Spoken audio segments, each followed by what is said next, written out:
कर दावत से जो अमल बचेगा वो अपने आप को इबादत में लगाना है। ประการต่อมานะครับนอกเหนือจากการมากในการดะวะห์แล้วแต่สิ่งที่เราทุกคนจะต้องพยายามให้มากนั้นก็คือมากในเรื่องของการอิบาดะห์ क्योंकि दावत वो इबादत के लिए होती है। เพราะว่าการดะวะห์เนี่ยมันดะวะห์เพื่อที่จะให้เกิดอิบาดะห์ जैसे आजान बराए आजान नहीं है, आजान तो नमाज के लिए है। อย่างเช่นยกตัวอย่างเหมือนการอาซานเนี่ยการอาซานก็คือดะวะห์แต่ว่าเป้าหมายคือไม่ใช่อาซานเฉยๆแล้วก็จบอาซานเพื่อจะนำมาสู่การละหมาดที่เป็นอิบาดะห์ इसलिए मेरे भाई दोस्तों को अपने आप को इबादत गुजार बनाना है। โดยเหตุนี้เราฝึกฝนตัวเองให้เป็นผู้ที่มุ่งมั่นใส่ใจเอาจริงเอาจังกับเรื่องอิบาดะห์ अल्लाह की तरफ बुलाने वाला, अल्लाह की तरफ बुलाने वाला बनाना है और अल्लाह की इबादत करने वाला बनाना है। ฝึกฝนตัวเราให้เป็นดาอีเป็นผู้ที่ดะวะห์สู่อัลเลาะห์ซุบฮานะฮูวะตะอาลาและฝึกฝนตัวเราให้เป็นบุคคลที่เคร่งครัดในเรื่องอิบาดะห์ और इबादत में सबसे कीमती इबादत वो नमाज है। ในการอิบาดะห์เนี่ยสิ่งที่มันมีค่าที่สุดนั่นคือละหมาด मैं अपनी नमाज पर इतनी मेहनत करनी है, इतनी मेहनत करनी है, इतनी मेहनत करनी है कि ये वो नमाज बन जाए जो खुदा के खजानों से हमारा ताल्लुक जोड़ दे। เราพยายามฝึกฝนพยายามทุ่มเทกับการละหมาดของเราปรับปรุงตกแต่งละหมาดของเราให้สมบูรณ์ให้เป็นละหมาดที่สามารถดึงการช่วยเหลือจากคอซานะห์ดึงการช่วยเหลือของจากอัลเลาะห์ตะอาลาจากคอซานะห์ของพระองค์ได้ด้วยการละหมาด इसलिए अल्लाह के नबी अलैहिस्सलाम ने इरशाद फरमाया सल्लू कमा रअयतुमूनी उसल्ली। नमाज ऐसी पढ़ो जैसे मुझे पढ़ते हुए देखो। โดยเหตุนี้ท่านรอซูลุลลอฮ์ ศ็อลลัลลอฮุอะลัยฮิวะซัลลัมได้กล่าวว่าศ็อลลูกะมารออัยตุมูนีอุศ็อลลีผู้เจ้าทั้งหลายจงละหมาดเหมือนที่เจ้าทั้งหลายเห็นฉันละหมาด मेरे भाइयों दोस्तों बुजुर्गों, अगर ये नमाज वो नमाज जो दरबारे रिसालत से चली है, वो नमाज का जर्रा किसी खुशनसीब को मिल जाए तो मेरे भाइयों दोस्तों बुजुर्गों, इस नमाज के जरिए जिंदगी के सारे ख्वाहिश और सारे मुनकरात से अल्लाह ये नमाज जिंदगी को पाक कर देगी। ถ้าหากว่าละหมาดของบุคคลหนึ่งบุคคลใดเป็นละหมาดที่สมบูรณ์เป็นละหมาดที่ถูกต้องเป็นละหมาดที่อัลลอฮฺซุบฮานะฮูวะตะอาลาทรงตอบรับละหมาดอันนั้นแหละมันสามารถที่จะป้องกันสามารถทำให้บุคคลนั้นออกห่างจากสิ่งที่เป็นมุนกะรอดสิ่งที่น่ารังเกียจสิ่งที่ลามกต่างๆสิ่งที่เป็นข้อห้ามและเป็นความโกรธเกรี้ยวของอัลลอฮฺซุบฮานะฮูวะตะอาลา ऐसी नमाज बनेगी। ละหมาดเช่นนี้จะเกิดขึ้นเมื่อเรามุ่งมั่น ऐसी नमाज को सीखना पड़ेगा। ละหมาดแบบนี้เราจะต้องเรียนรู้ ऐसी नमाज पर मेहनत करनी पड़ेगी เราต้องพยายามกับการละหมาดแบบนี้ और इस नमाज का असर पूरी जिंदगी पर पड़ेगा। และละหมาดเช่นนี้แหละมันจะส่งผลให้กับการดำเนินชีวิตของเราตลอดชีวิต जिंदगी से फवाइश और मुनकरात खत्म हो जाए। นะการดำเนินชีวิตของเราสิ่งต่างๆที่เป็นข้อห้ามของอัลเลาะห์ตะอาลามันจะห่างไกลออกไป जिंदगी पाक और साफ हो जाएगी। ชีวิตของเราจะบริสุทธิ์สะอาด निखरी हुई जिंदगी हो जाएगी। निखरी साफ सुथरी जिंदगी। ชีวิตของเราจะเป็นชีวิตที่บริสุทธิ์สะอาด ऐसी जिंदगी हो जाएगी, वो जिंदगी हो जाएगी जो जिंदगी खुदा को पसंद है। มันจะเป็นการใช้ชีวิตที่อัลเลาะห์ตะอาลาพอใจอัลเลาะห์ตะอาลาต้องการ उस जिंदगी पर दुनिया में बरकतों के दरवाजे खुल जाएंगे อัลเลาะห์ตะอาลาจะเปิดประตูแห่งบารอกะฮ์ให้กับชีวิตที่บริสุทธิ์ और आखिरत की हमेशा हमेशा की जिंदगी बन जाएगी। และอาคิเราะห์ก็จะเป็นอะไรเป็นอัลเลาะห์ตะอาลาก็จะประทานอาคิเราะห์ที่ดีที่งดงามให้กับเขา इसलिए मेरे भाई दोस्तों को अल्लाह पाक के मुबारक दीन का और खुदा की कुदरत का और खुदा के खजानों का दाई बनना है और उसका आबिद भी बनना है। โดยในนี้เองเราฝึกฝนตัวเราเองให้เป็นดาอีเรียกร้องสู่ความยิ่งใหญ่ของอัลเลาะห์ตะอาลาพร้อมกันนั้นเราฝึกฝนตัวเราให้เป็นอาบิดเป็นผู้ที่เคร่งครัดในเรื่องอิบาดะห์ क्योंकि दावत जो होती है वो इबादत की भी होती है เพราะว่าการดะวะห์เนี่ยก็คือดะวะห์เพื่อมาสู่การอิบาดะห์ और इबादत सही नहीं हो सकती जब तक उसको सीख कर न किया जाए। ประการต่อมาสิ่งที่มันสำคัญมีความเกี่ยวพันกันก็คืออิบาดะห์ของเราจะไม่สามารถทำได้อย่างถูกต้องถ้าหากขาดซึ่งการศึกษาการเรียนรู้ उसके लिए तालीम और ताल्लुम है। โดยเหตุนี้จึงมีการตะลีมตะอัลลุม दावत से इबादत से जो वक्त बचेगा वो सीखने सिखाने में लगेगा। เวลาที่เราให้กับการดะวะห์ เวลาที่เราให้กับการอิบาดะห์ที่เหลือเวลาจากนั้นมาอีกเนี่ยเราแบ่งเวลาให้กับการตักเรียนการเรียนการสอน इल्म दो तरह का होता है อิลมูมีสองอย่าง एक फजाइल का इल्म और एक मसाइल का इल्म นะมีทั้งนะฟะฎออิลและก็มัสาอิล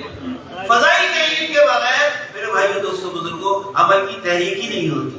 นะโดยถ้าหากว่าเราไม่มีฟะฎออิลไม่มีการรู้คุณค่าของการปฏิบัติอามัลเนี่ยมันจะทำให้อามัลของเราเนี่ยเราทำเกี่ยวกับไม่มีความอยากไม่มีความปรารถนาไม่มีความต้องการ इसलिए अल्लाह के रास्ते में निकल कर तालीम और ताल्लुम में फजाइल की तालीम में खूब जम कर बैठना โดยเหตุนี้ขณะที่เราออกแนวทางของอัลเลาะห์ตะอาลาพยายามที่จะให้ตัวเราเนี่ยมากอยู่ในวงตักลีมในขณะที่ตักลีมคุณค่าอามัล हज़रत शेख नबरुल्लाह बरकतहू की तारीफ फरमूदा किताबें फजाइल की फजाइल नमाज है फजाइल जिक्र है फजाइल कुरान है और फजाइल तबलीग है और मुसलमानों की पस्ती का वाहिद इलाज है हिदायत सहाबा है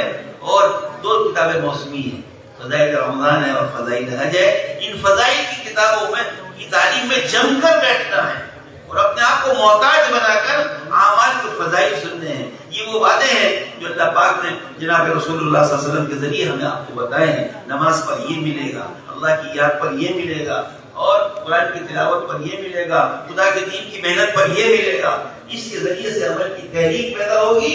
और मसाइल के जरिए से अमल सही हो जाएगा พี่น้องทั้งหลายในหนังสือตักลีมที่ท่านมอลานาซักริยาชัยคุลฮะดีษเราะห์มะตุลลอฮิอะลัยฮิท่านได้เขียนไว้มันเป็นหนังสือที่มีคุณค่านะครับไม่ว่าจะเป็นเรื่องของคุณค่าละหมาดคุณค่าการอ่านอัลกุรอานคุณค่าซิกรคุณค่าตับลีกประวัติซอฮาบะห์ฮิกายะตุซอฮาบะห์แล้วก็ยาที่รักษาความป่วยไข้ความเสื่อมโทรมของอุมมะห์คุณค่าซอดะกอฮ์คุณค่าฮัจญ์ในหนังสือคุณค่ากิตาบีเหล่านี้มันเป็นสิ่งที่เราจะต้องพยายามฟิกร์พยายามที่จะให้ตัวเราเนี่ยมากอยู่ในการตักลีมในการอ่านการฟังสิ่งต่างๆคุณค่าต่างๆเหล่านี้ในการละหมาดเราได้ภาพผลได้สิ่งตอบแทนอันใดจากอัลลอฮฺซุบฮานะฮูวะตะอาลาในการซิกร์เรานึกถึงพระองค์ผลตอบแทนที่อัลลอฮฺตะอาลาจะมอบให้คืออะไรในสิ่งต่างๆเหล่านี้นะครับเราให้ความสำคัญเราพยายามทุ่มเทเวลาของเราพยายามอดทนฝืนนับสูของเราที่จะนั่งอยู่ในวงตักลีมมันจะทำให้ความโชครบบ้างจะเกิดขึ้นในหัวใจของเราอยากที่จะปฏิบัติอามัลนั้นและพร้อมๆกันนั้นเมื่อเราเกิดความอยากปรารถนาที่จะปฏิบัติสิ่งที่ตามมาคือมาซาอิลเราศึกษามัสอะละห์ต่างๆว่าสิ่งนี้จะปฏิบัติให้ถูกต้องจะต้องปฏิบัติอย่างไรมันจะนำไปสู่การศึกษาอิลมุมาซาอิล भाई दोस्तों लोगों राई बनना है आबिद बनना है तालिब इल्म बनना है और दीन को सिखाने वाला बनना है सीखने वाला बनना है और चौथी चीज कि अपने आप को खादिम बनाना है พี่น้องทั้งหลายฝึกฝนตัวเราให้เป็นดาอีและว่าสู่อัลเลาะห์ตะอาลาฝึกฝนพยายามให้ตัวเราเป็นอาบิดผู้ที่เข้มขันในการอิบาดะห์พร้อมกันนั้นให้ตัวเราเป็นตอลิบุลอิลมีเป็นนักเรียนนักศึกษาที่จะพร้อมศึกษาในเรื่องของศาสนาและพร้อมกันนั้นเมื่อเรามีความรู้เราเป็นมุอัลลิมเป็นผู้ที่สอนความรู้เรื่องศาสนาให้กับคนอื่นและพร้อมๆกันนั้นฝึกฝนตัวเราให้เป็นคอดิมให้เป็นคนที่มากในการคิดมันमेरे भाइयों दोस्तों बुजुर्गों जब इन आमाल में हम अपने आप को लगाएंगे तो इन आमाल की तासीर ये है कि इसके जरिए से अल्लाह ताला का ताल्लुक मिलेगा เมื่อเรามุ่งมั่นเราให้เวลาของเรามากกับสิ่งต่างๆเหล่านี้ผลสะท้อนที่เกิดขึ้นจากการที่เราพยายามกับสิ่งเหล่านี้มันจะทำให้เรามีความผูกพันมีความใกล้ชิดกับอัลลอฮฺซุบฮานะฮูวะตะอาลา और अल्लाह ताला के वादों पर यकीन बढ़ेगा จะทำให้เรายะกีนกับสัญญาของอัลลอฮฺซุบฮานะฮูวะตะอาลามากขึ้น और अल्लाह के गैबी निजाम पर यकीन बढ़ेगा จะทำให้เรามีความมั่นใจมีอีหม่านต่อกอยบียะห์มากขึ้นสิ่งที่เร้นลับต่างๆ तो ईमान बढ़ेगा इन आमाल में अपने आप को लगाने से दावत में इबादत में तालीम व ताल्लुम में और खिदमत में พี่น้องทั้งหลายอีหม่านของเราจะเพิ่มพูนด้วยกับเรามุ่งมั่นเราเอาใจใส่กับอามัลต่างๆเหล่านี้ดักวักให้มากอิบาดะห์ให้มากตักลีมตะอัลลุมให้มากแล้วก็คิดมัตให้มาก इन आमाल में लगने की बरकत से ईमानी सिफात पैदा होगी และด้วยกับการที่เราให้เวลากับสี่ประการเหล่านี้ให้มากกับสี่ประการเหล่านี้มันจะทำให้เกิดสิฟัตการอีหม่านเกิดขึ้น ईमानी सिफात वो जो खुदा के रास्ते में निकलकर मेहनत के लिए 6 सिफात बताई जाती है ना ईमान नमाज इल्म जिक्र इकराम इखलास और अल्लाह के रास्ते की नक़्ल हरकत ये सिफात इन अमाल में अपने आप को लगाकर पैदा होंगी इंशाअल्लाह มันจะทำให้6สิฟัตเนี่ยมันเกิดขึ้นง่ายในการปฏิบัติในการดำเนินชีวิตของเราไม่ว่าจะเป็นในเรื่องของการยากีนต่ออัลเลาะห์ตะอาลายากีนมั่นใจต่อแนวทางของท่านรอซูลุลลอฮ์ ศ็อลลัลลอฮุอะลัยฮิวะซัลลัมการละหมาดที่มีคุชูอ์ตะวาดุอิลมูซิกรการอิกรอมการอิคลาสและการเสียสละในหนทางของอัลเลาะห์ซุบฮานะฮูวะตะอาลา तो ये 6 सिफात कामिल दीन तो नहीं है लेकिन अगर ये 6 सिफात हमारे अंदर पैदा हो जाएंगी तो कामिल दीन पर चलने की सलाहियत पैदा हो जाएगी 6ประการ6สิฟัตนี้พี่น้องทั้งหลายเนี่ยมันยังไม่ใช่ทั้งหมดของศาสนาแต่ถ้าหากว่าเราพยายามทุ่มเทใส่ใจให้ความสำคัญกับ6สิฟัต6ประการนี้มันจะทำให้ง่ายในการที่จะรักษาและปฏิบัติศาสนาทั้งหมด इसलिए मेरे भाई दोस्तों को इस मेहनत के जरिए से ये सिफात अपने अंदर पैदा करनी है โดยการพยายามอันนี้เองเราพยายามที่จะให้สิฟัตต่างๆเหล่านี้เกิดขึ้นในตัวเรา इसलिए अल्लाह के रास्ते में निकलने वाले हजरत अपने आप को इन आमाल का पाबंद करें โดยเหตุนี้ผู้ที่จะออกในหนทางของอัลเลาะห์พยายามให้ตัวเราเนี่ยหมกมุ่นสารวนอยู่กับอามัลต่างๆเหล่านี้ दावत का इबादत का तालीम व ताल्लुम का और खिदमत का ดะวะห์อิบาดะห์ดะวะห์ซิกรอิบาดะห์ตักลีมตะอัลลุมแล้วก็ขिदमत हाँ और ये सिर्फ अल्लाह के रास्ते के लिए नहीं खुदा के रास्ते में निकल कर तो इन आमाल का अपने आप को आदी बनाना है बल्कि पूरी जिंदगी अपने आप को इन्हीं आमाल में मसरूफ रखना है แต่ไม่ใช่เน้นหนักว่าเฉพาะเราออกในหนทางของอัลเลาะห์เท่านั้นเราฝึกฝนสิ่งเหล่านี้ให้เกิดขึ้นมากในประการเหล่านี้เพื่อต้องการที่จะให้ทั้งชีวิตของเราเนี่ยมีสิ่งเหล่านี้อยู่ในการดำเนินชีวิต फिर ये बात ध्यान में आती है जब हम दावत में ही लगे रहेंगे इबादत में ही लगे रहेंगे सीखने सिखाने में ही लगे रहेंगे और खिदमत में लगे रहेंगे तो खाएंगे और कमाएंगे कैसे तो खाएंगे और कमाएंगे कैसे แต่มันก็อาจจะเกิดคำถามขึ้นมาว่าถ้าหากว่าเราให้เวลาของเรามากกับสิ่งเหล่านี้มากในการดะวะห์มากในการตักลีมตะอัลลุมมากในการซิกรอิบาดะห์มากในการคิดมัตแล้วเกี่ยวกับเรื่องความจำเป็นของเราเราจะเอาเวลาที่ไหนไปทำเกี่ยวกับเรื่องการทำมาหากินการทำงานการประกอบอาชีพต่างๆเราจะเอาเวลาที่ไหนไปทำสิ่งเหล่านั้น इसलिए मेरे भाई दोस्तों को हमारे जहनों में इबादत का बहुत छोटा सा मफहूम है ในเรื่องของอิบาดะห์เนี่ยความเข้าใจในเรื่องของอิบาดะห์เนี่ยมันสิ่งที่ว่าเข้าใจได้ง่ายๆ नमाज बड़ी इबादत है ละหมาดเป็นอิบาดะห์ที่ยิ่งใหญ่ हज बड़ी इबादत है हज बड़ी इबादत การ है ทำฮัจญ์ถือว่าเป็นอามัลอิบาดะห์ที่ยิ่งใหญ่ ज़कात बड़ी इबादत है การจ่ายซะกาตเป็นอิบาดะห์ที่ยิ่งใหญ่ इससे इनकार नहीं है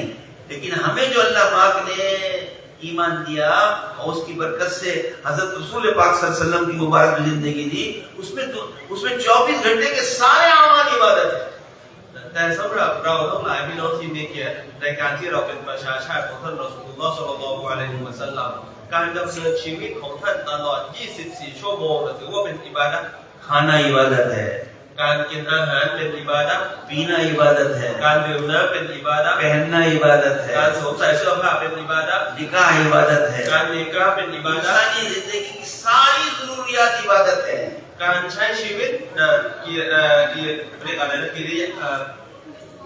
การปฏิบัติต่างๆการใช้ชีวิตในทุกรูปแบบของมนุษย์สามารถเป็นอิบาดะห์ได้ लेकिन इसको सीखना पड़ेगा แต่ว่ามันจะต้องเรียนรู้ต้องศึกษาว่าจะทำอย่างไรให้การใช้ชีวิตของเราเป็นอิบาดะห์ได้ตลอดเวลา हर जरूरत के साथ मोहम्मद रसूलुल्लाह सल्लल्लाहु अलैहि वसल्लम मिला ทุกๆความจำเป็นของเราสามารถทำเป็นอิบาดะห์ด้วยกับนำรถแนวทางสุนนะของท่านรอซูลุลลอฮ์ ศ็อลลัลลอฮุอะลัยฮิวะซัลลัมไปปฏิบัติ पूरी की पूरी जिंदगी इबादत बनानी ชีวิตของเราทั้งหมดจะกลายเป็นอิบาดะห์ได้ अल्लाह पाक ने हमको ऐसा मुबारक जिंदगी गुजारने का तरीका अता फरमाया है कि जिसमें खाना भी इबादत है पीना भी इबादत है पहनना भी इबादत है उठना बैठना चलना फिरना लेन देन सब इबादत है อัลลอฮฺตะอาลาได้ประทานการใช้ชีวิตของเราเนี่ยสามารถที่จะเป็นอิบาดะห์ได้ไม่ว่าจะเป็นการกินการดื่มการสวมใส่เสื้อผ้าการลุกการนั่งทุกๆกิริยาบทของเราสามารถจะเป็นอิบาดะห์ได้เมื่อเราตามแนวทางของท่านรอซูลุลลอฮ์ लेकिन भाई दोस्तों बुजुर्गों ये मुबारक जिंदगी सीखनी है โดยอันนี้เราจะต้องเรียนรู้ต้องศึกษาการดำเนินชีวิตแบบนี้ที่ทำให้เราเข้มแข็งมากกว่านั้นเราจะมีความฟีเกตมีการเป็นห่วงว่าเราจะทำชีวิตของเราให้เป็นชีวิตที่เป็นอิบาดะห์เป็นชีวิตที่อัลเลาะห์ตะอาลาพอใจ ये ऐसी मुबारक जिंदगी है ऐसी मुबारक जिंदगी है इस जिंदगी पर चलने के लिए किसी को कुछ नहीं छोड़ना पड़ेगा การใช้ชีวิตที่จะทำให้อัลเลาะห์พอใจเนี่ยมันเป็นสิ่งที่ง่ายนะการใช้ชีวิตของเราเพื่อให้อัลเลาะห์พอใจให้เป็นสัตว์อิบาดะห์ได้เนี่ยเราไม่จำเป็นจะต้องละทิ้งนะหรือจะต้องเสียสละสิ่งใด किसी मालदार को गरीब नहीं बनना पड़ेगा นะคนที่รวยอยู่แล้วไม่จำเป็นจะต้องละทิ้งทรัพย์สินนะจนกระทั่งทำให้ตัวเองเนี่ยกลายเป็นคนยากจนกลายเป็นยาจกไม่จำเป็น किसी गरीब को मालदार नहीं बनना पड़ेगा คนที่จนอยู่แล้วไม่จำเป็นจะต้องรอให้รวยเสียก่อนถึงจะทำได้ जो जहां है वही रहेगा อยู่ตรงไหนก็อยู่ตรงนั้น कुछ नहीं छोड़ना पड़ेगा ไม่จำเป็นจะต้องทิ้งสถานะของตัวเอง ईमानदारी का दीन सीखना पड़ेगा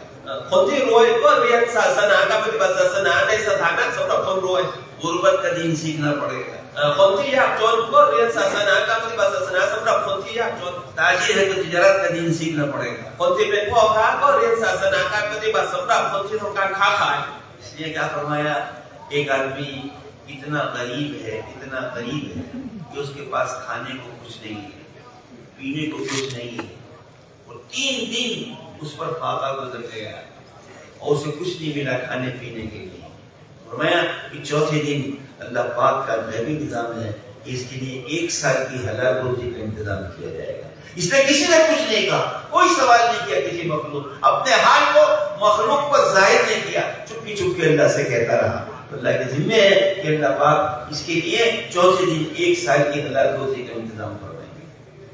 จึงได้กล่าวไว้ว่าบุคคลใดที่เขาประสบกับความแร้นแค้นความขัดสนนะถึงขนาดว่าไม่มีอาหารใดๆที่จะกินเลยไม่มี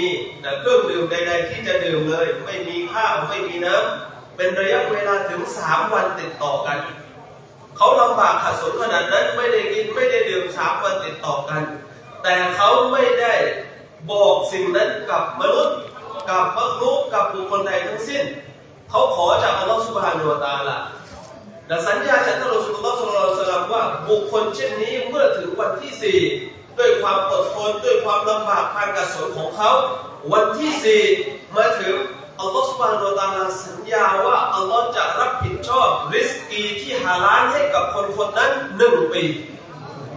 แต่มีเงื่อนไขว่าเขาต้องไม่บอกใครไม่ต้องไปขอจากใครทั้งสิ้นถ้าขอก็ขออัลลอฮ์บอกกับอัลลอฮ์ซุบฮานะฮูวะตะอาลานี่แหละศาสนาสำหรับคนจนคนที่ขัดสนที่ท่านรอซูลุลลอฮ์ได้สัญญาไว้ कोई ताजिर है तिजारत करता है उसको इस मुबारक जिंदगी पर चलने के लिए अपनी तिजारत छोड़नी नहीं पड़ेगी ये फरमाया ईमानदार ताजिर इसकी तिजारत की बुनियाद ईमान पर होगी बेईमानी पर धोखे पर इस पर नहीं होगी फरमाया ऐसा ईमानदार ताजिर कल क़यामत की बड़ी कामयाबी हासिल करेगा इसका हशर यकीन के साथ होगा พี่น้องทั้งหลายสำหรับพ่อค้านักธุรกิจนะสำหรับพ่อค้านักธุรกิจการที่เขาจะมีศาสนาได้จะปฏิบัติศาสนาได้ไม่จำเป็นที่เขาจะต้องทิ้งธุรกิจของเขาทิ้งการค้าขายของเขาไม่ใช่แต่เขาอยู่ในธุรกิจการค้าของเขานั่นแหละเขาสามารถที่จะได้รับความสำเร็จได้แต่ซึ่งกล่าวไว้ว่าตาจิตพ่อค้าคนใดที่เขาค้าขายของเขาด้วยกับมีอีมานค้าขายด้วยกับรักษาบุกรมของอัลเลาะห์ซุบฮานะฮูวะตะอาลาไม่ใช่พ่อค้าที่ไม่มีอีมานที่คดโกงตาช่างที่หลอกลวงลูกค้าไม่ใช่เช่นนั้นแต่เป็นพ่อค้าที่มีอีมานปฏิบัติรักษาบุกรมของอัลเลาะห์ตะอาลาข่าวดีสำหรับเขาในวันกิยามะห์เขาจะฟื้นขึ้นมาและอยู่ร่วมกับซิดดีกีน किसी बादशाह को बादशाहत नहीं जोड़नी पड़ेगी ผู้ที่เป็นราชาผู้ที่เป็นกษัตริย์ผู้ปกครองการที่เขาจะปฏิบัติศาสนาไม่จำเป็นที่เขาจะต้องทิ้งการเป็นราชาการเป็นกษัตริย์ของเขา ऐसा बादशाह इसकी बादशाहत की बुनियाद इंसाफ पर होगी ना इंसाफी पर नहीं होगी กษัตริย์ที่การปกครองของเขามีความยุติธรรมคนที่ไม่มีความยุติธรรมไม่พูดถึงแต่เป็นกษัตริย์ที่เขาปกครองด้วยความยุติธรรม मुंसिफ बादशाह इसको आखिर की बड़ी कामयाबी मिलेगी इसको अर्श का साया नसीब होगा ผู้ปกครองที่มีความมีความชอบธรรมผู้ปกครองที่มีความยุติธรรมข่าวดีอันยิ่งใหญ่สำหรับเขาในวันกิยามะห์เขาจะได้พำนักอยู่ภายใต้ร่มเงาแห่งอารัชของอัลลอฮฺซุบฮานะฮูวะตะอาลา मेरे भाइयों दोस्तों इंसानियत के तमाम तबकात में ये तमाम चीजें जिंदा होगी जब ईमान बनेगा ด้วยเหตุนี้ไม่ว่ามนุษย์คนนั้นเขาจะอยู่ในอาชีพใดสาขาใดก็ตาม ईमान के बारे में ศาสนาที่สมบูรณ์จะเกิดขึ้นด้วยกับการที่เขาพยายามกับอีมาน ईमान के बारे में हर वक्त फिक्रमंद रहना है เพราะฉะนั้นจะต้องฟีเกตเป็นห่วงเรื่องอีมานอยู่ตลอดเวลา ईमान के बारे में जरा सी गफलत नहीं करनी จะต้องไม่หลงลืมเผลอเรอในเรื่องของอีมาน हर वक्त अपने ईमान के बारे में सोचना है ต้องคิดฟีเกตในเรื่องอีมานตัวเองตลอดเวลา ईमान की मेहनत में लगे रहना พยายามในเรื่องอีมานตลอดเวลา दावत में इबादत में तालीम व ताल्लुम में और खिदमत में अपने आप को लगाना है ในการดะวะห์ในการอิบาดะห์ในการตะลีมตะอัลลุมแล้วก็คิดมัต इन अमाल के जरिए से ईमान को बढ़ाना है ด้วยกับอามัลเหล่านี้เองจะทำให้อีมานเพิ่มพูน खुदा के ताल्लुक को बढ़ाना है ทำให้มีการใกล้ชิดเชื่อมโยงกับอัลลอฮ์ खुदा के गैबी निज़ाम पर अपने यकीन को बढ़ाना है เพิ่มอีมานยะกีนของเราต่อนิซอมกอยบียะห์สิ่งที่มันได้รับต่างๆที่อัลลอฮ์ได้กำหนด खुदा की कुदरत को अपने अंदर में इसकी यकीन को बनाना है พยายามที่จะสร้างยะกีนต่อกุดเราะห์ความอำนาจความสามารถของอัลลอฮ์ตะอา ये ลา सब कुछ अल्लाह के हाथ में है ทุกสิ่งทุกอย่างอยู่ในอำนาจอยู่ในพระหัตถ์กำมือของอัลลอฮ์ किसी के हाथ में कुछ नहीं है สิ่งเหล่านี้มันไม่อยู่ในความสามารถของผู้ใดเลย मौत अल्लाह के हाथ में है ความตายอยู่ในกำมือของอัลลอฮ์ जिंदगी अल्लाह के हाथ में ชีวิตการมีชีวิตอยู่ในพระหัตถ์อยู่ในอำนาจของอัลลอฮ์ है इज्जत अल्लाह के हाथ में เกียรติอยู่ในอำนาจของอัลลอฮ์ जिल्लत अल्लाह के हाथ में ความตกต่ำเกียรติก็อยู่ในอำนาจของอัลลอฮ์ सारी दुनिया के असबाब जितने भी हैं उनके खजाने अल्लाह के पास हैं ทุกสิ่งทุกอย่างในดุนยามันทั้งหมดนั้นมาจากขอซานะของอัลลอฮ์ตะอาลาณที่อัลลอฮ์มีขอซานะมีคลังอันยิ่งใหญ่ उन तमाम खजानों की चाबियां भी अल्लाह के हाथ में และขอซานะคลังเหล่านั้นทั้งหมดกุญแจของมันอยู่ในอำนาจของอัลลอฮ์ตะอาลา इस मेहनत के जरिए से मेरे भाई दोस्तों को अपने आप को ताल्लुक में अल्लाह में बढ़ाना है ด้วยเหตุนี้การพยายามกับงานนี้เป็นสิ่งที่ทำให้เราเนี่ยเป็นผู้ที่ใกล้ชิดและมีการเชื่อมโยงกับอัลลอฮ์ตะอาลา इसलिए मेरे भाई दोस्तों को इस मेहनत का जिंदगी पे ये असर पड़ेगा कि जिंदगी इबादत गुजार बन जाएगी ด้วยกับการพยายามอันนี้มันจะส่งผลสะท้อนให้กับชีวิตของเราที่ทำให้เราเนี่ยเป็นผู้ที่เคร่งครัดกับการอิบาดะห์ और सही वक्त अलग लग गया माहौल में दावत में इबादत में तालीम व ताल्लुम में खिदमत में तो अपने गुनाह साफ नजर आने लगेंगे และพี่น้องทั้งหลายเมื่อเราให้ความใส่ใจมุ่งมั่นกับการดะวะห์ตาลีมอิบาดะห์คิดมัตมันจะทำให้ตัวของเราเนี่ยเราได้เห็นถึงความผิดพลาดของเราที่ผ่านมาและเราจะมีความสำนึกผิดจนกระทั่งตัวเราเนี่ยบริสุทธิ์จากความผิดต่าง अल्लाह ताला से माफी मांगने की तौफीक मिलेगी ๆและเราจะได้รับการเตาฟีกจากอัลลอฮ์ในการที่เราจะขออภัยจากอัลลอฮ์เตาบะห์ต่ออัลลอฮ์ गुनाहों से तौबा की तौफीक मिलेगी อัลลอฮ์จะเตาฟีกให้เราได้เตาบะห์จากความผิดพลาดต่างๆ और जिंदगी का रुख दुनिया से आखिरत की तरफ हो जाएगा ชีวิตของเราทิศทางของชีวิตของเราจากการหันไปสู่ดุนยามันจะเปลี่ยนทิศทางไปสู่อาคิเราะห์ और माल से आमाल की तरफ हो जाएगा หันทิศทางจากทรัพย์สินไปสู่การพยายามกับเรื่องของอามัล और असबाब से मुसब्बिबुल असबाब की तरफ हो जाएगा หันจากอัสบับไปสู่มุซับบิบุลอัสบับผู้ที่สร้างอัสบับขึ้นมา फिर मेरे भाई दोस्तों को एक वक्त गुजर जाएगा हमें और आपको इस दुनिया से जाना है และวันนั้นมันจะต้องมาถึงมาประสบกับทุกๆคนวันที่จะต้องจากโลกดุนยานี้ไป हम में से हर आन हर घड़ी अपनी मौत की तरफ बढ़ रहा है เราทุกคนนะครับกำลังเดินทางไปสู่อาคิเราะห์มุ่งหน้าไปสู่ความตายของตัวเอง किस वक्त आएगी कहाँ आएगी किस हाल में आएगी किसकी आएगी किसी को कुछ नहीं मालूम จะมาถึงเมื่อไหร่ถึงเวลาใดในสภาพการไหนไม่มีใครรู้ความตายนั้น आज दुनिया में ऐसे कितने लोग होंगे जिन्होंने फजर की नमाज पढ़ी होगी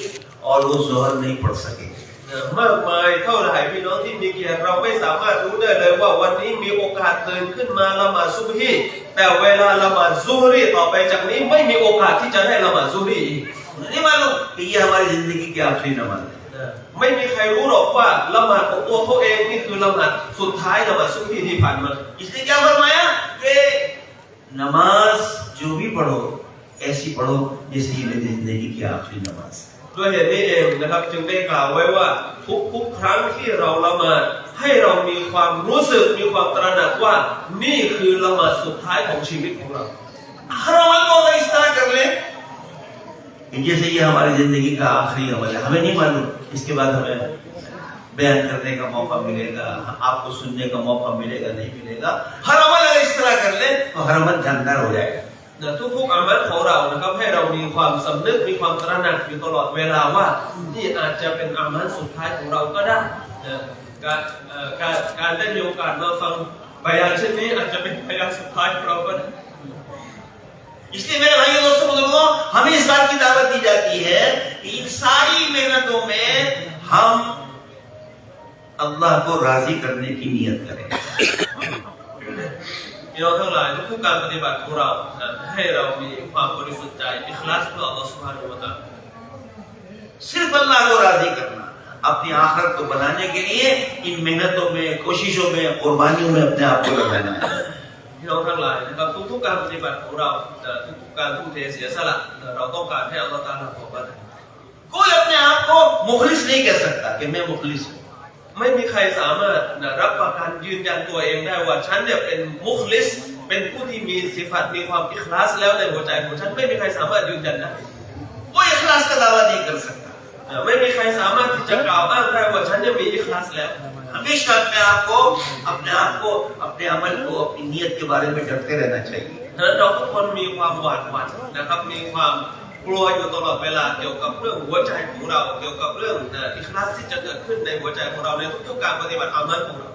आखिरत में उन्हीं अमल का बदला मिलेगा जो अल्लाह के लिए किए होंगे, आखिरत के लिए किए होंगे। การปฏิบัติอามัลต่างๆที่จะได้รับผลตอบแทนจากอัลลอฮฺตะอาลาในอาคิเราะห์เฉพาะอามัลที่มีอิคลาสมีความบริสุทธิ์ใจเพื่ออัลลอฮ์เท่านั้นที่จะได้รับผลตอบแทน इसलिए मेरे दोस्तों बुजुर्गों क़यामत के मैदान में एक आवाज देने वाला आवाज देगा, आज जिसने जिसके लिए जो अमल किया हो उससे उसका बदला है। ในวันกิยามะห์พี่น้องทั้งหลายเมื่อมนุษย์ทั้งหมดไปรวมตัวกันจะมีเสียงประกาศว่าบุคคลใดทำอามัลเพื่อใครเขาจงไปรับผลตอบแทนจากผู้นั้นเถิด इसलिए मेरे भाई दोस्तों बुजुर्गों हमें आपको अपनी नियतों को बनाना भी है, सही रखना है, तस्कीह है नियत को बार बार सही करना है। और इस मेहनत में कुर्बानियों में हमें कुछ नहीं चाहिए, हम सिर्फ आखिरत चाहते हैं, अल्लाह को राजी करना चाहते हैं, अपनी आखिरत बनाना चाहते हैं। เพราะฉะนั้นพี่น้องทั้งหลายเราต้องพยายามฝึกฝนเรื่องนี้เป็นเรื่องที่สำคัญอย่างยิ่งฝึกฝนหัวใจพยายามตรวจสอบหัวใจของเราอยู่ตลอดเวลาว่าการปฏิบัติของเราทุกอามัลเราไม่ต้องการสิ่งตอบแทนไม่ต้องการการชมเชยจากผู้ใดเราต้องการความพอพระทัยของอัลลอฮฺซุบฮานะฮูวะตะอาลาเพียงผู้เดียวเท่านั้นเราไม่ต้องการผลตอบแทนหรือว่าคำชมเชยจากผู้ใดทั้งสิ้น आदमी आखिरत के लिए कर रहा है, अल्लाह की रजा के लिए कर रहा है, इसकी क्या पहचान है? เราจะทำเพื่ออัลลอฮฺตะอาลาเราทำทุกๆอามัลเพื่ออาคิเราะห์ของเรา जो आखिरत के लिए करता है, अल्लाह की रजा के लिए करता है, वो नागवारियों पर शिकायतें नहीं करता।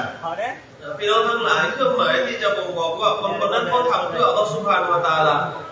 คนที่ทำอามัลใดๆก็ตามในเวลาที่รู้สึกไม่ชอบไม่ปรารถนาที่จะทำเขาจะยังรักษาอามัลนั้นได้เขาจะไม่ละเลยกับการปฏิบัติอามัลนั้นเขาจะไม่ร้องเรียนปัญหาใดๆทั้งสิ้นเมื่อเขาทำเพื่ออัลลอฮฺตะอาลา जो आखिरत के लिए करेगा वो कभी शिकायत नहीं करेगा। คนที่ทำเพื่ออาคิเราะห์ทำเพื่ออัลลอฮ์เขาจะไม่ร้องเรียนปัญหาใดๆกับผู้ใด शिकायतें कब पैदा होती हैं? जब निगाह आखिरत से हट जाती है। การร้องเรียนหรือว่าการจะบอกว่าทำไม่ได้มีปัญหาใดๆหรือว่ามีไม่ต้องการที่จะทำเนี่ยมันจะเกิดขึ้นกับบุคคลที่เขาไม่ได้ทำเพื่ออาคิเราะห์ไม่ได้ทำเพื่ออัลลอฮ์ ये इज्तिमाई काम है,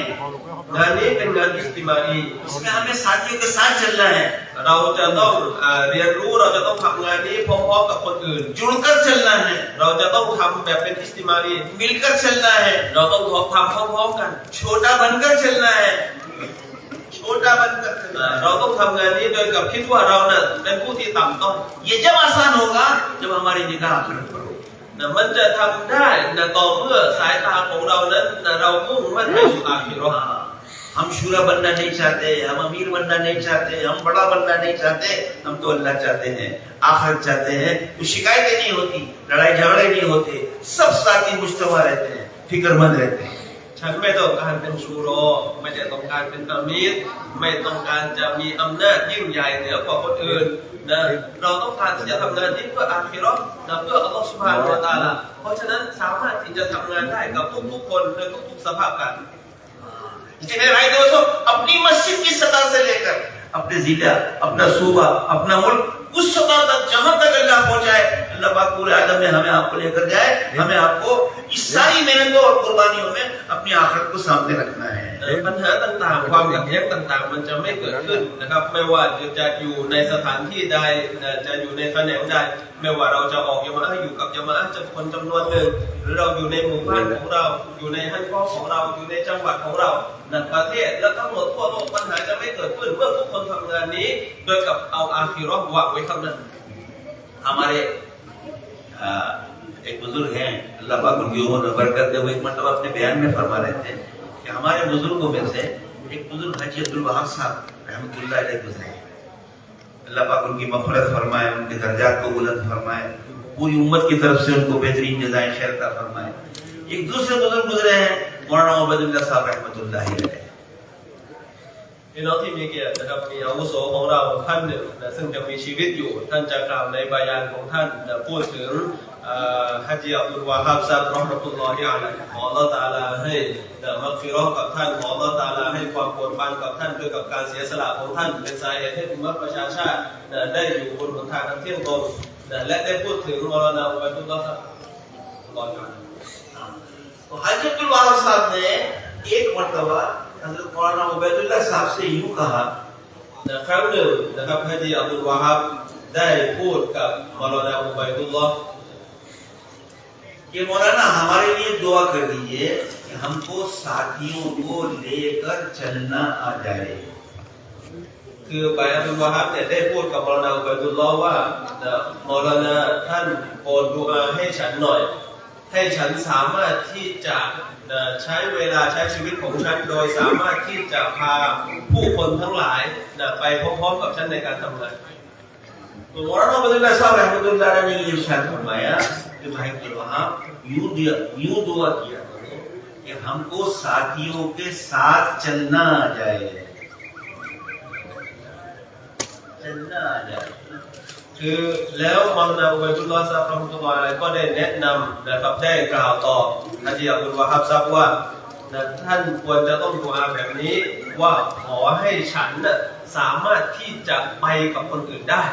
ไม่ใช่ฉันพาคนอื่นไปได้แต่ให้ฉันสามารถอยู่ร่วมกับคนอื่นได้สามารถไปกับคนอื่นได้ในการทำงานนี้เข้าใจไหมครับ कि साथियों को लेकर चलना है, ये कि साथियों के साथ चलना है। คือคำพูดหนึ่งว่าการพาคนอื่นไปด้วยหมายถึงคุมคนอื่นไปกับอีกคำพูดหนึ่งคือตัวเราเองเนี่ยมันเป็นบุคคลที่ต่ำต้อยคนหนึ่งอยู่ในกลุ่มคนกลุ่มนั้นและเราสามารถที่จะเดินไปพร้อมๆกับคนกลุ่มนั้นได้ चलने के लिए हर एक को नीचे उतरना पड़ेगा। การที่จะเดินไปพร้อมกับคนอื่นเราจะต้องทำตัวให้ต่ำต้อย तो जो जहाँ है वो नीचे उतरे, คนที่อยู่สูงต้องลงมาต่ำ वो नीचे उतर कर फिर चले। คนที่อยู่ต่ำเมื่ออยู่ต่ำแล้วก็สามารถที่จะเดินไปพร้อมๆ तो กับคนอื่นได้ सबके साथ चलना आसान होगा। มันก็สามารถที่จะเดินไปพร้อมๆกับคนอื่นได้ ये कौन करेगा? इसके सामने आखिरत होगी। บุคคลที่จะทำเช่นนี้ได้รู้สึกว่าตัวเองต่ำต้อยบุคคลตัว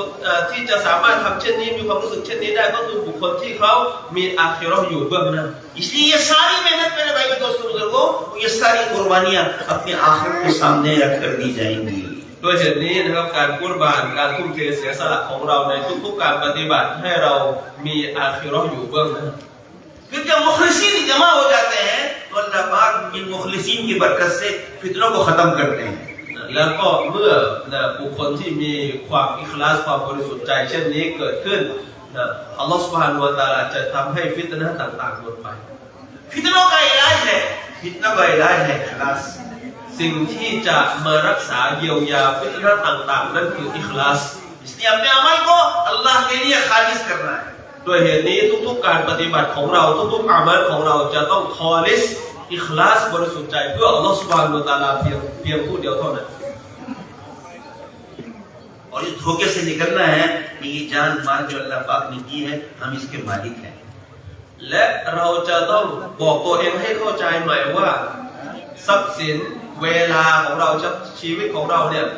มันเป็นของเราเป็นเจ้าของอันนี้เราต้องบอกตัวเองใหม่ว่าไม่ใช่ मेरे भाइयों हमें धोखा लग गया है ईमान के ज़ौफ़ की वजह से माहौल के बदलने की वजह से जिंदगियों के रुख के बदलने की वजह से सोच और फिक्र की वजह से हमें धोखा लग गया है कि ये जान भी हमारी है माल भी हमारा है न जान हमारी है न माल हमारा है इसका मालिक एक है और वो है अल्लाह उसी ने जान दी है और उसी ने माल दिया है ด้วยความอ่อนแอของอีหม่านของเราด้วยสภาพแวดล้อมที่มันนำพาเราไปทำให้เราเนี่ยหลงประเด็นทำให้เราเนี่ยเข้าใจผิดเข้าใจว่าทรัพย์สินคือของเราชีวิตก็เป็นของเราพี่น้องที่รักทั้งหลายมันไม่ใช่ของเราเลยสักอย่างหนึ่งชีวิตก็เป็นของอัลลอฮ์ทรัพย์สินก็เป็นของอัลลอฮ์ซุบฮานะฮูวะตะอาลา इसलिए मेरे भाई दोस्तों को जान माल हमारा ये धोखे से अपने आप को निकालना है ด้วยเหตุนี้จะต้องนำตัวเราเองออกไปจากความหลงผิดการหลงประเด็นอันนี้ที่เข้าใจว่าทรัพย์สินและชีวิตเป็นของเราเอง जान अल्लाह ने दी है ชีวิตอัลลอฮ์เป็นผู้ทรงให้ माल अल्लाह ने दिया อัล है ลอฮ์ทรัพย์สินอัลลอฮ์ตะอาลา और जान का मालिक भी अल्लाह है ผู้ปกครองผู้ครอบครองชีวิตเราคืออัลลอฮ์ और हमारे माल का मालिक भी अल्लाह है ผู้ครอบครองเป็นเจ้าของทรัพย์สินคืออัลลอฮ์ वो एक दिन आने वाला है วันหนึ่งจะต้องมาถึง हम सब खुदा की बारगाह में जमा होंगे เราจะต้องไปรวมตัวกันต่อหน้าอัลลอฮ์ตะอาลา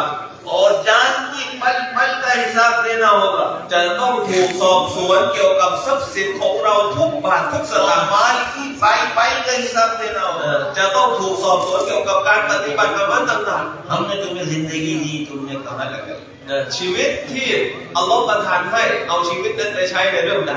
जिंदगी की कारगुजारी सुनानी पड़ेगी จะต้องการกูซารีเกี่ยวกับการใช้ชีวิตของเราให้อัลลอฮ์ตะอาลาฟัง जिंदगी का बेहतरीन जमाना जवानी दिया था उसकी कुव्वत दी थी उसकी ताकत दी थी वो गाय में लगाई ความหนุ่มแน่นความแข็งแรงที่ได้ประทานให้ เจ้าได้ใช้ความหนุ่มแน่นนี้ไปในเรื่องใด माल कहाँ से कमाया ทรัพย์สินหามาอย่างไร कहाँ खर्च किया และไปใช้จ่ายในเรื่องใด सोर्स ऑफ इनकम क्या था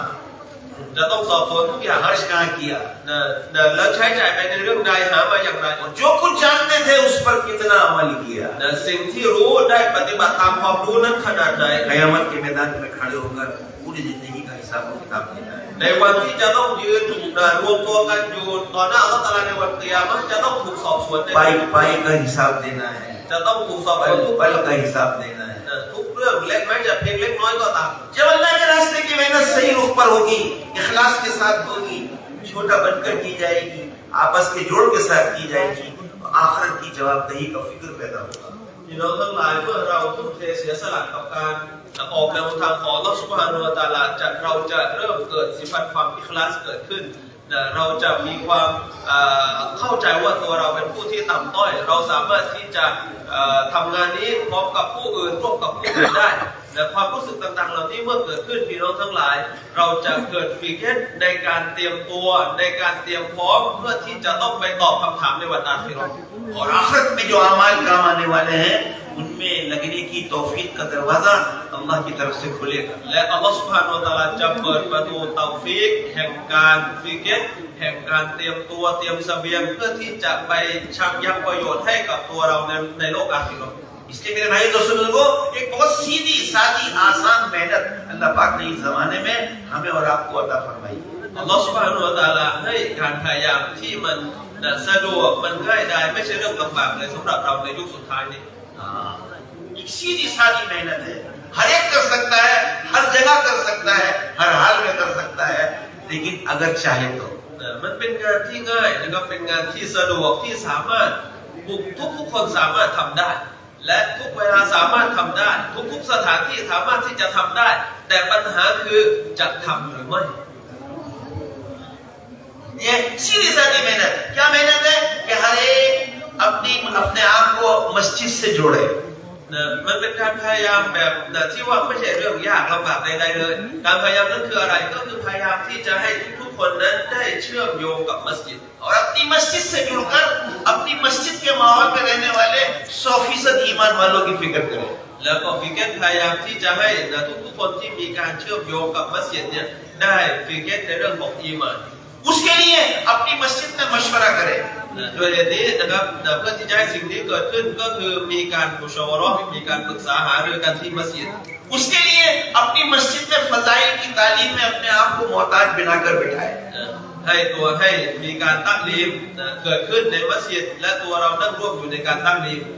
और रोजाना की मेहनत के जरिए मस्जिद में रहने वाले 100% उम्मत के अफराद पर मेहनत करें และทุกวันผู้ที่มาร่วมที่มัสยิดให้เวลากับมัสยิดมีการฟิกเกตเป็นห่วงพี่น้องทุกคนให้ทุกคนนั้นมีอีหม่านพยายามกับทุกคน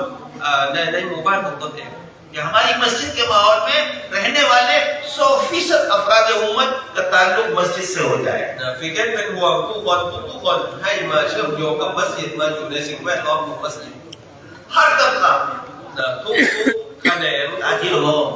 จะเป็นพ่อค้า मजदूर हो จะเป็นคนที่รับจ้างจะเป็นคนรวย गरीब हो คนจน स्टूडेंट्स हो จะเป็นนักเรียนนักศึ कॉलेज ก में ษา पढ़ते हो कॉलेज में पढ़ते हो จะเป็นนักศึกษามหาวิทยาลัย यूनिवर्सिटी में पढ़ते हो จะศึกษาอยู่ใน डॉक्टर्स हो จะเป็นหมอ इंजीनियर्स हो จะเป็น वकला हो วิศวกร अहले इल्म हो अहले जिक्र हो सारे के सारे हजरात से अपना ताल्लुक रोजाना की मेहनत के जरिए कायम करके इस मेहनत की तरफ और दुआओं के इस मेहनत की तरफ सबको मुतवज्जे करना จะเป็นคนทำงานอะไรก็ตามนะครับทุกคนพยายามที่จะให้เขาเนี่ยได้มาร่วมในอามาต่างๆเหล่านี้ मशवरा करना है तालीम का हल्का कायम करना है और मेहनत करके अपने साथ 10-12 लोगों को पूरे महीने तैयार करके हर महीने से रोजा पाबंदी से लगाना है มีการ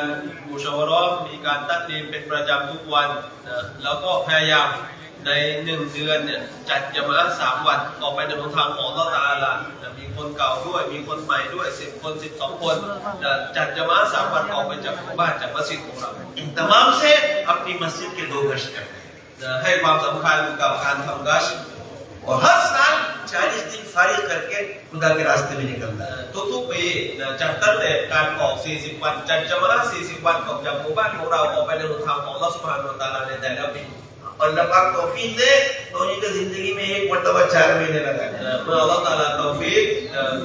ในชีวิตหนึ่งของเราอย่างน้อยที่สุดก็คือออก4 เดือนในทางของอัลเลาะ और ห์ यहाँ ठहरना नहीं है आगे बढ़ना है แต่ว่าเราไม่ได้หยุดอยู่เพียงเท่านี้เราจะต้องเพิ่มการเสียสละของเราขึ้นไปอีก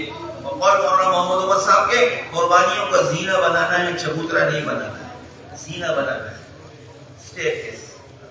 นะครับท่านมรณะอุมัรกะลัมกุลีรอฮ์มะตุลลอฮิอะลัยฮิได้กล่าวไว้ว่าการทำงานของเราการใช้ชีวิตของเราเนี่ยเราจะต้อง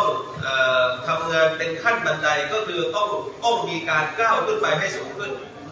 क्या कहना है कि हर साल 4 महीने लगाने นั่นก็คือเพิ่มจากที่บอกว่าชีวิตหนึ่งออก4 เดือนครั้งหนึ่งเนี่ยเป็นเมื่อเราได้เสียสละเพิ่มมากขึ้นก็คือออก4 ปีทุกๆออก4 เดือนทุกๆปี हर महीने 10 दिन लगाने ทุกๆเดือนให้เวลา10 วัน 2.5 घंटे से आगे बढ़ना है เพิ่มเวลาจากทุกวัน2 ชั่วโมง 8-8 घंटे देने हैं ให้ถึง8 ชั่วโมง इसलिए आगे बढ़ना है เพิ่มเวลาการให้เวลาของเรา ठहरना नहीं คือไม่ใช่หยุดอยู่เพียงเท่านี้ जितना आगे बढ़ते रहेंगे अल्लाह पाक हमारे अंदर वफ़ात पैदा करते रहेंगे जो हमको दुनिया की खैरात और बरकत भी अता उनके जरिए मिलेगी और आखिरत की हमेशा की कामयाबी मिलेगी มากเท่าไหร่ที่เราเพิ่มการเสียสละมากเท่านั้นอัลลอฮฺตะอาลาจะเปิดประตูแห่งบารอกะห์ให้กับเราเปิดความสงบสุขการใช้ชีวิตที่มีความสุขให้กับเราในโลกดุนยานี้ ये मुबारक मेहनत उम्मत के तमाम तबकात में जिंदा हो जाए इसके लिए इस्तेमाल किए जाते हैं ด้วยเหตุเพื่อที่จะให้สิ่งเหล่านี้เกิดขึ้นในการดำเนินชีวิตของมุสลิมทุกคนทุกชนชั้นเรามีการรวมตัวกันมีการเสียสละมีการออกไปในทางของอัลเลาะห์ और उम्मत के हर फर्द के अंदर ये एहसास पैदा हो जाए मैं अल्लाह का बंदा हूँ और जनाब रसूलुल्लाह सल्लल्लाहु अलैहि वसल्लम का उम्मती हूँ ให้ทุกๆบุคคลในอุมมะห์นี้มีความรู้สึกมีความตระหนักว่าฉันคือบ่าวของอัลลอฮฺซุบฮานะฮูวะตะอาลาและฉันคืออุมมะห์ของท่านนบีศ็อลลัลลอฮุอะลัยฮิวะซัลลัม अल्लाह का बंदा होने की हैसियत से बंदगी मेरी जिम्मेदारी है เมื่อฉันเป็นบ่าวของอัลลอฮ์จำเป็นที่ฉันจะต้องพักดีอิบาดะห์ของอัลลอฮ์ और जनाब रसूलुल्लाह सल्लल्लाहु अलैहि वसल्लम का उम्मती होने की हैसियत से दावत वाली मेहनत और दायिक बनकर रहना ये मेरी जिम्मेदारी है และให้มีความตระหนักเกิดขึ้นในทุกๆคนในอุมมะนี้ทุกๆคนว่าเพื่อฉันเป็นอุมมะของท่านรอซูลุลลอฮ์ ศ็อลลัลลอฮุอะลัยฮิวะซัลลัมการรับผิดชอบในเรื่องของงานศาสนาถือว่าเป็นความรับผิดชอบของฉัน इसलिए मेरे भाई दोस्तों को हम सब इसकी नियतें करें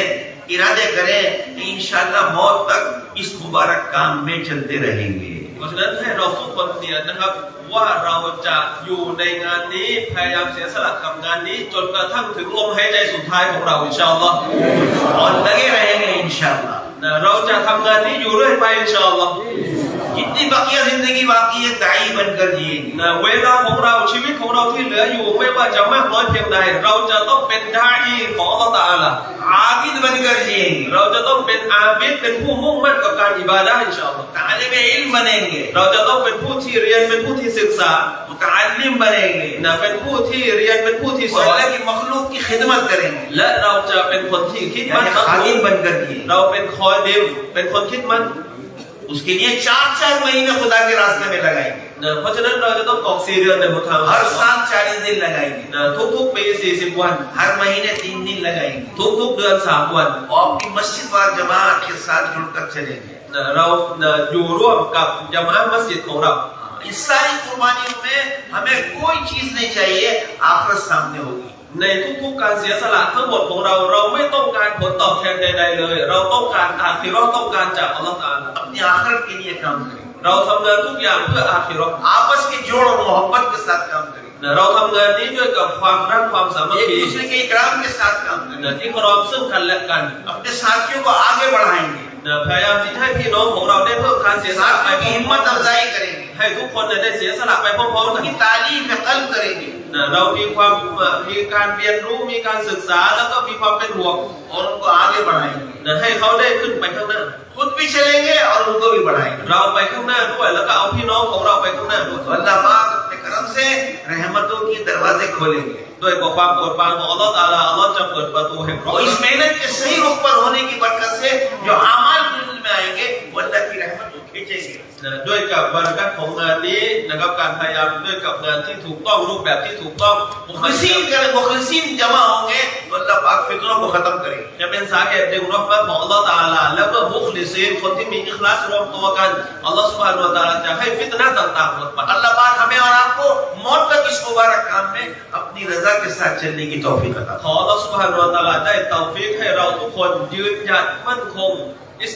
สติกอมะห์กับงานนี้จนกระทั่งถึงลมหายใจสุดท้ายด้วยกับความอิคลาสด้วยเถิด इसलिए ये सारा मजमा खड़े होकर नियत करे कि इंशाअल्लाह इस मुबारक मेहनत में इन सिफात को पैदा करना है เพราะฉะนั้นให้เราทุกคนนะครับเนี่ยตั้งใจลุกขึ้นยืนเลยว่าเราจะทำงานนี้ด้วยกับสิฟัตต่างๆเหล่านี้ครับอินชาอัลลอฮ์ कौन कौन करे है ใครว่าครับพร้อมครับอินชาอัลลอฮ์เราจะทำงานนี้จนกระทั่งถึงลมหายใจสุดท้ายนะ अल्लाह बहुत बरकत अता อัลลอฮ์ตะอาลา बहुत बरकत अता माशाअल्लाह इस समय की आखिरी मजलिस होगी इंशाअल्लाह जो खुदा के बंदे खुदा के रास्ते में जा रहे हैं अल्लाह पाक उनके सफर को हमारे सफर को कबूल फरमाए और अल्लाह पाक उन सफर के पैदा होने का सफर को जरिया फरमाए जो नहीं जा रहे हैं वो अभी नियत कर ले इरादा कर ले अब तक नियत नहीं हुई थी अब इरादा कर ले मतलब कम से कम इसकी नियत करें हम अपने घरों पे वापस नहीं जा रहे बल्कि दोबारा तैयारी के लिए इंशाअल्लाह वापस जा रहे हैं เพราะฉะนั้นนะครับจะมีอีกมัจลิสหนึ่งนะครับบายานฮิดายะห์เราคนที่จะออกในทางของอัลลอฮฺตะอาลาของอัลลอฮฺตะอาลาตอบรับการเสียสละของเราคนที่ยังไม่มีโอกาสจะออก